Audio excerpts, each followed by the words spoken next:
Programa Por Dentro da Política conversa com o deputado Pedro Cacá, do Podemos. Bem-vindo, deputado, mais uma vez, né? Vamos prestar contas de mandato? Vamos sim. Eu quero aproveitar esse momento para cumprimentar e agradecer a todos os telespectadores da TV Alesp e também em especial ao nosso amigo jornalista, o Jorge, e toda a equipe que presta um grande serviço de levar informação a tempo em todos os lugares como uma prestação para o povo paulista. Obrigado pela deferência, deputado. Eu queria abrir este Por Dentro da Política conversando com o senhor sobre um trabalho nesta casa de grande amplitude, que ganhou muita mídia, né, muita repercussão, que foi a CPI de maus tratos animais. É claro que o tempo de uma CPI é exíguo, é pouco tempo, mas foi o suficiente para mostrar pontualmente algumas questões que a sociedade está discutindo hoje, que é a questão dos maus tratos animais. O senhor foi relator dessa CPI. Conte para nós como foi o trabalho de relatoria, como foi a apresentação do relatório final e a votação e aprovação por seus pares. Na realidade, esse é um tema rico, é um tema abrangente, um tema também que traz muita polêmica. Lógico, a CPI não tem condão de fazer e exaurir todas as questões. Sim. Eu considero que essa CPI foi um marco inicial, uma nova postura, e com certeza a sociedade como um todo há de contribuir com essas novas posturas, sem prejudicar nenhuma das partes, mas respeitando sobretudo aquilo que a gente privilegia, que é a vida. Deputado, no tocante ao relatório, o senhor cita em dado momento a questão do transporte de animais vivos pelas estradas paulistas até alcançar o Porto de Santos. Numa destas viagens, com grande repercussão também, foram embarcados 120 mil bois, aliás, 27 mil bois de uma vez, e isso causou um certo transtorno, seja pela logística, tirar esse gado do interior de São Paulo e levá-lo em carretas até o porto, atravessar uma área densamente povoada, que é a Baixada Santista, o Porto de Santos, e alcançar um navio estrangeiro que é adaptado e que aportou nessas águas, aqui em São Paulo, em Santos, para levar essa encomenda para o outro lado do mundo. Como é que o senhor viu essa questão colocada aqui e principalmente a repercussão que ganhou? O senhor buscou informações, o que o senhor observou aí nas oitivas, nos contatos, inclusive com ativistas que condenam essa prática? Veja só, dentro da realidade brasileira, o transporte de gado bovino, de fato no interior de todo o Brasil, na maioria das vezes acontece esse transbordo em caminhões. Sim. Né? E que é uma prática que acontece em todos os cantos, né? Aquela forma tradicional de conduzir a boiada, né, da forma antiga, já não é e nem tem condições de ser feita por N fatores. Só no imaginário, né? Só no imaginário. Só na música. Na música e provavelmente naquelas novelas, né? Nos filmes. Então, isto já acontece. Sim. O problema maior foi na embarcação e no transporte, né, para o outro lado, no caso, para o destino. Sim. Né? E aí foi nesse ponto mais marcante em que, dentro do relatório e dentro daquilo que nós acompanhamos, afetava sim as condições que levou esta relatoria a chegar à conclusão que também houve maus tratos, sim. Né? Quem está, por exemplo, no interior de São Paulo, lá na região de Jales, Barretos, Araçatuba, é muito comum encontrar carretas, caminhões levando bois. Agora, quem está na Baixada Santista se deparando com fluxo, né, com filas de caminhões de embarque de bois, só lembrando, esse caso foi em fevereiro passado, um navio de bandeira panamenha, um navio chamado Nada, ele levou uma carga de 64 milhões de reais, são 27 mil bois vivos de uma só vez para a Turquia, deputado. Uhum. Quer dizer, foi uma questão de logística, a empresa achou por bem, em vez de embarcar retalhada, em partes essa carne, levou boi em pé, que é uma prática, parece que pouco comum aqui no sudeste do Brasil. Parece que no norte isso já acontecia, era uma prática que inclusive culminou com um acidente em Barcarena, no Pará anos atrás e que vitimou centenas, milhares de cabeças de gado, causando um impacto ambiental muito grande. Aliás, que eu acho que fechou as portas ali no norte para embarque de boi vivo e tentaram reabrir a porta aqui pelo lado do sul do país. Como é que o senhor vê essa questão colocada para nós paulistas, pouco afetos, pouco acostumados a essa prática de transportar bois para o litoral? Então, é uma realidade pouco comum, na verdade pegou todos de surpresa, né? E que as condições não foram tão favoráveis. Eu acho que pela pouca prática, eu acredito que não conseguiram fazer a contento, e isso tanto na chegada, na embarcação e depois na própria condução, realmente acredito que por ser incipiente Sim.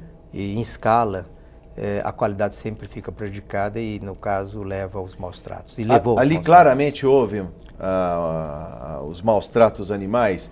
O senhor ouviu, né, nos depoimentos de ativistas, aqui muito claramente eu coloco a Agência de Notícias dos Direitos Animais, que trouxe à baila essa questão, inclusive provocando, né, advogados para contestar essa prática. Houve, de fato, maus tratos Então, animais. além dos relatos, né, nós tivemos acesso às provas de imagens e que certamente, claramente se percebe que ocorreu de fato o que a gente chegou à conclusão que se trata de maltratos. Sim, no caso suscitou a entrada em cena da Justiça, né? A Justiça tinha suspendido as saídas, mas depois foi obrigada a reverter a situação também, a própria Justiça reverteu a situação, liberando, né, a carga para chegar a seu destino, mas eu acho que uma próxima saída, um próximo embarque vai ficar dificultado, porque os ativistas estão vigilantes, deputado. Sim, de fato aí nós temos que entender o seguinte, que não é impossível remeter o animal vivo. Sim. É preciso adequá-los dentro de uma condição que preserve o animal, Sim, né? E que também consigamos proteger aquilo que faz parte da base econômica, aquilo que o Brasil tem de excelência, que é o agronegócio, né? E a agropecuária. A pecuária está dentro desse contexto, gerando renda, empregos. Eu acho que esse equilíbrio todos querem isso, né, para o país, né? Na realidade, geração de emprego e renda, divisas de exportação. Exatamente. Né? Na realidade, o agronegócio, a agropecuária é de suma importância dentro do nosso contexto, principalmente agora, né? Mas, por outro lado, também, essa questão nos remete a uma reflexão. Talvez poderíamos estar exportando a carne bovina, digamos, já trabalhada, com valor agregado, deixando os trabalhos e, portanto, o emprego aqui dentro do nosso território, Sim. né? E remetendo já com valor agregado. A carne processada, industrializada. Industrializada. Ou seja, se transporta esse boi, como se faz hoje, com muito talento aqui no Brasil, gerando divisas, até um frigorífico, se abate sem crueldade e depois se processa essa carne, vende-se e se ganha muito mais. Né? O boi em pé tem um valor agregado muito menor do que esta carne devidamente trabalhada. Tudo que nós processamos, ao invés de ser apenas e sempre um eterno exportador da matéria-prima, das commodities, tudo que a gente acrescentar no valor agregado é uma contribuição econômica e social, sobretudo para a população brasileira. Sim. É lógico que tenho que fazer um parênteses aqui. Esse determinado, digamos, nicho que se fala do boi vivo, Sim, como foi o destino, né? Essa característica é uma característica ímpar, né? E que tem, evidentemente, falar assim, não, se trouxer já a carne processada, não atende à nossa finalidade, que é também a geração de emprego na Turquia, vamos dizer, que seria a base para receber essa carne. Não, eu diria que teria um contexto muito mais cultural, Sim. né?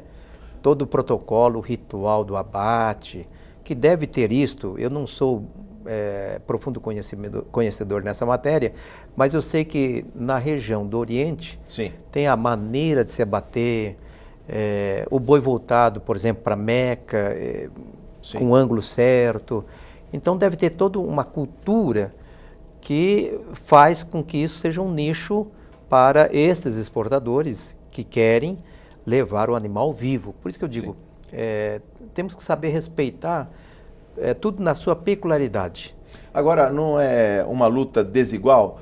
Segundo um observador atento, a reportagem da BBC Brasil, que esteve acompanhando os trabalhos da CPI, esse mercado de exportação de boi em pé, de gado vivo, gera R$1 bilhão por ano. Quer dizer, quem são os ativistas que estão tentando, dentro de uma CPI, ou que estiveram aqui na CPI contra os maus tratos, tentando fazer políticas públicas, leis que coíbam essa prática que gera tanto recurso para as grandes empresas que são donas aí desses trades, digamos, desse ponta a ponta aí que leva o gado, a proteína animal do Brasil para outras praças mundo afora, deputado. Como conciliar os interesses? Queremos empregos, queremos divisas, mas também queremos que o nosso gado não seja sacrificado com crueldade aqui. Pelo menos no transporte até o navio. Né? Olha, veja só, numa sociedade democrática, onde se respeita as opiniões, tem, evidentemente, o bônus e o ônus. Sim.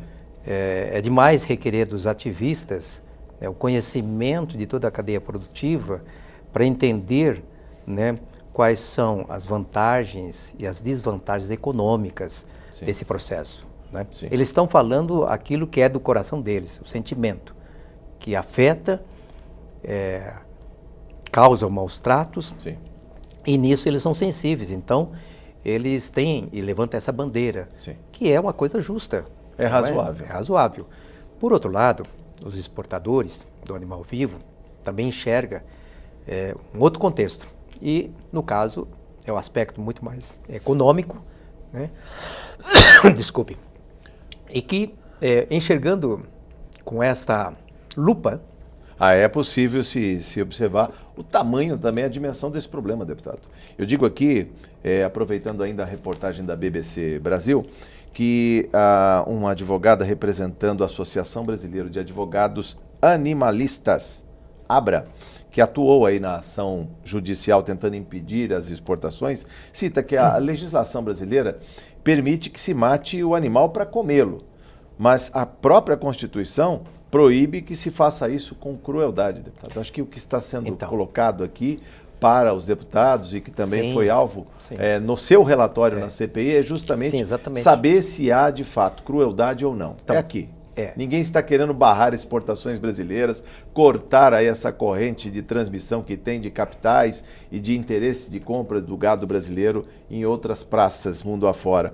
Mas se quer diagnosticar se há de fato maus tratos animais. Então, este é um liame extremamente, digamos assim, que temos que fazer com muito cuidado, porque entra um pouco naquilo que é do sentimento de cada um, né? Para aqueles que estão envolvidos apenas no processo econômico, talvez eles não tenham esse olhar. E os ativistas, né, enxergam profundamente com esse olhar. Então, eu acho que temos que encontrar um ponto de equilíbrio.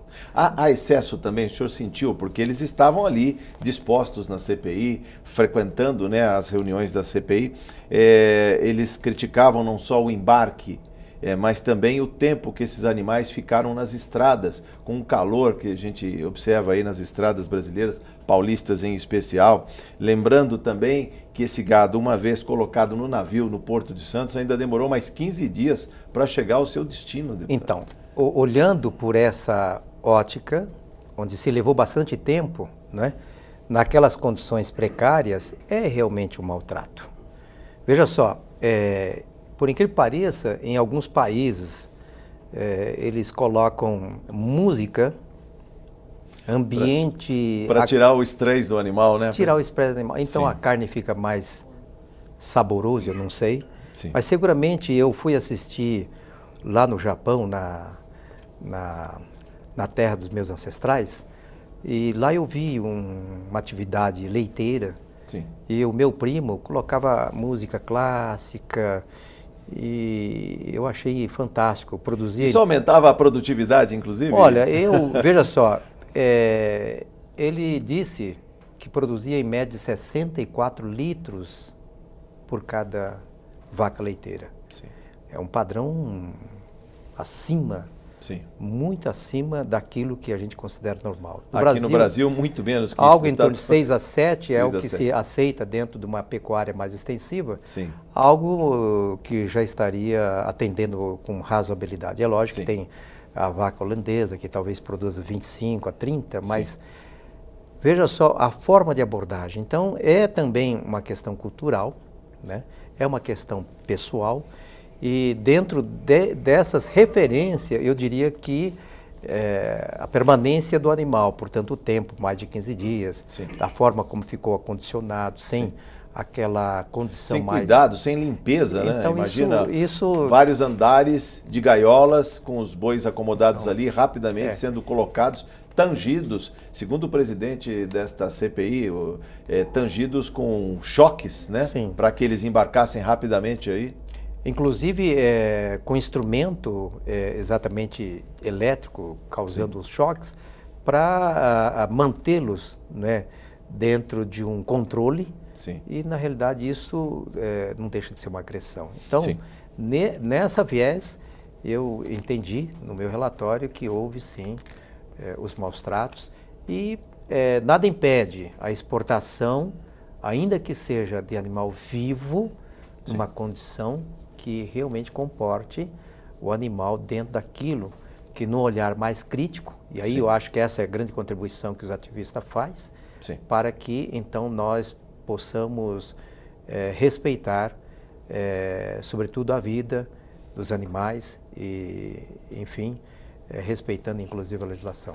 Ainda no capítulo relatório final da CPI de maus tratos contra animais aqui na Assembleia Legislativa de São Paulo, deputado, outro ponto que foi apontado foi a ausência de veterinários. Na verdade, segundo a resposta da empresa que que promoveu o embarque, 3 veterinários para 27 mil animais, ou seja, cada veterinário tomou conta de 9 mil bois. Tarefa... Não tem a menor condição, né? Evidentemente que atender um protocolo talvez mais legal, para não dizer que não existia um veterinário. Sim, tem protocolo. Tem veterinário, sim. 1 para 9 mil bois. Mas isso não atende. O próprio produtor, o pecuarista, sabe que para cuidar desse contingente é fundamental que tenha bons profissionais, bons veterinários, para que haja um bom acompanhamento. Então, é um número insuficiente para estar avaliando as condições dos animais que lá estavam confinados. O senhor também ouviu representantes do governo do estado de São Paulo, da Secretaria de Logística e Transportes, e logo também surgiu aqui na casa propostas, políticas públicas, leis que de alguma maneira possam frear essa prática, ou seja, impedindo o embarque por navios, por rios, por mar, porque é impossível coibir a prática de transportar bois em caminhões do pasto até o frigorífico, mas isso é possível, ou seja, já olhando para o final deste relatório, o que fica dele de prático, aí, de mudança desta prática, deputado? Olha, vamos pensar assim, a médio e longo prazo, a herança que nós vamos deixar para os nossos filhos e nossos descendentes. Eu acho que defender a vida é, sobretudo, defender, inclusive, a própria sociedade humana. Sim. E o respeito que temos que ter, né, não só com a vida animal, que seria a fauna, eu vou mais longe, a defesa pela flora. Então, leva e nos remete para a sustentabilidade ambiental, aquilo que no Brasil teve no ano de 90, o Eco Rio. Isso, Rio 92. Rio 92. Remete tudo a questões que hoje nós temos que passar a pensar isso, né? É o início, talvez, de uma longa e grande caminhada, e espero que seja positivo essa caminhada, no sentido de ter o respeito profundo a tudo que faz parte da natureza. Vida é natureza. Deputado Pedro Cacá, eu estou entrevistando o deputado Pedro Cacá do Podemos, lembrando aqui o trabalho na relatoria da CPI dos maus tratos contra animais, o relatório final dessa CPI que foi aprovado recentemente. Só lembrando, eu estou falando aqui do embarque de animais vivos, mas a CPI também abordou a questão da caça de javalis, o uso de animais no ensino, também foi um tema bastante polêmico. Mas eu queria virar essa página, deputado, e falar de um outro trabalho parlamentar com destaque, que é a visão, neste ano, né, das emendas impositivas. Vamos falar um pouquinho desse trabalho parlamentar. O senhor que até recebeu uma placa, sou testemunha, recebeu uma placa de agradecimento de uma das entidades aí que recebeu emendas parlamentares. Como é a escolha, o critério de escolha dessas entidades, como se faz, por exemplo, a partilha de verbas do orçamento para essas entidades, deputado? Olha, veja só, quero primeiro afirmar que o papel principal de um parlamentar é a sua produção legislativa. Sim. E o segundo passo é fiscalizar e controlar o bom uso daquele que é o dinheiro do povo. Sim. Mas como ele é um representante da população e segmento que ele representa, ele consegue enxergar e nortear, ajudando o executivo à política pública. E nesse sentido, a emenda impositiva que foi aprovada e foi aplicada esse ano, nada mais é do que uma forma de colaborar para o exercício, digamos, mais estreito com a população, daquilo que o Poder Executivo, que é a sua incumbência de fazê-lo bem. Então, é uma contribuição de todos os parlamentares com aquilo que tornou-se emenda impositiva, no sentido dessa contribuição. E aí, respondendo à sua pergunta, evidentemente que cada parlamentar tem a sua base. Sim. E tem, evidentemente, uma proposta. Eu vejo que nós temos, assim, carências em diversos setores, seja na segurança, no transporte, na educação, mas eu privilegiei bastante a saúde, né? Praticamente metade das emendas foram para a saúde. Sim. E saúde por quê? Porque quando a pessoa está doente, além do paciente que está sofrendo, no seu entorno a família toda sofre. Sim. E é uma coisa que vem assim pontual e não tem como fugir. Por isso eu cotejei assim para a região mais periférica, onde a população não tem condições de pagar um bom plano de saúde. Sim. E nem que mais depende do SUS? que mais depende do Estado? Do Estado. Então, na verdade, essas verbas foram destinadas com esse intuito, ajudar as regiões onde existe a população menos aquinhoadas. Sim. E assim poder, através da compra de bons equipamentos, restauração daquilo que já existe, enfim, verba destinada para a saúde. Deputado, o senhor pode citar algumas das entidades que foram agraciadas com emendas? Eu queria que o senhor falasse, porque eu tenho aqui uma relação grande na área aqui, na Zona Leste, né? Zona Leste, São Miguel Paulista, o Titsetuba, Hospital de Hermelino Matarazzo, Hospital do Câncer aqui na Moca, a Associação de Assistência a Crianças Deficientes, que eu já citei aqui. Eu queria que o senhor falasse um pouco destas verbas, que foram direcionadas principalmente para a área de saúde, mas também tem alguns destinos aqui à infraestrutura, né, deputado? Mas vamos falar primeiro da saúde. Eu sou um deputado do Estado de São Paulo, desses 645 municípios, e principalmente a Grande São Paulo, que tem uma população acima da média. E tanto nos municípios do interior, e principalmente naqueles que estão mais distantes, os municípios cuja arrecadação é menor, pequena. Que depende muito da agricultura hoje em dia, não tem o agregado de valor da indústria, né? Não tem, inclusive, todas as estatísticas do IBGE não é muito favorável na hora de distribuir as cotas que ele possui no Fundo de Participação de Município. Então, eu fiz isso buscando os municípios, independente se era do meu partido ou não era. Eu procurei olhar dentro de um foco social e nas condições que cada município enfrentava esse aspecto. E, quando aqui cheguei, eu sou paranaense, né, de nascimento, mas desde os meus 12 anos, quando aqui cheguei, fui parar na Zona Leste de São Paulo.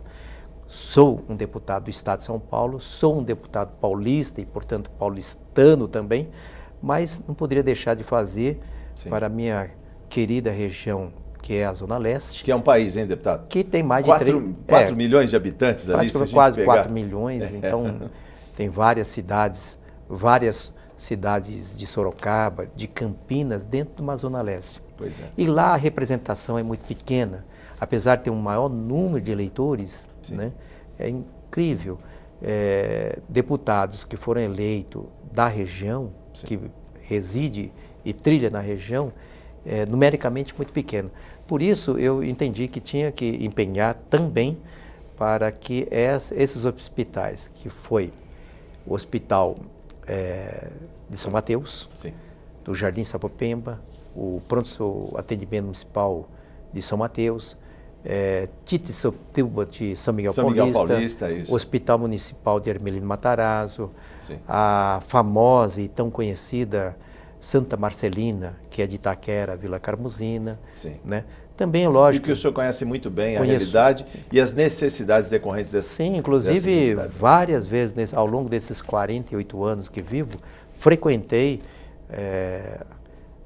assim, acompanhando amigos e pacientes que tiveram problema e muito bem atendido. Recentemente, um amigo meu, advogado, Dr. João Batista Bara, foi atendido lá no Hospital Santa Marcelina, um atendimento assim espetacular. E, enfim, que é o que todos querem do serviço público, deputado. Infelizmente, nosso tempo se esgotou. Eu tenho que agradecer aqui a sua entrevista e pedir para o senhor voltar mais vezes, né? Olha, eu agradeço e estou sempre à disposição, principalmente para prestar contas, inclusive apresentando os projetos de lei que eu coloco na casa. Enfim, estou aí para prestar contas do meu mandato. Muito obrigado. Parabéns, sucesso, deputado. Eu conversei com o deputado Pedro Cacá, do Podemos. Você ficou por dentro da política. Muito obrigado por sua audiência.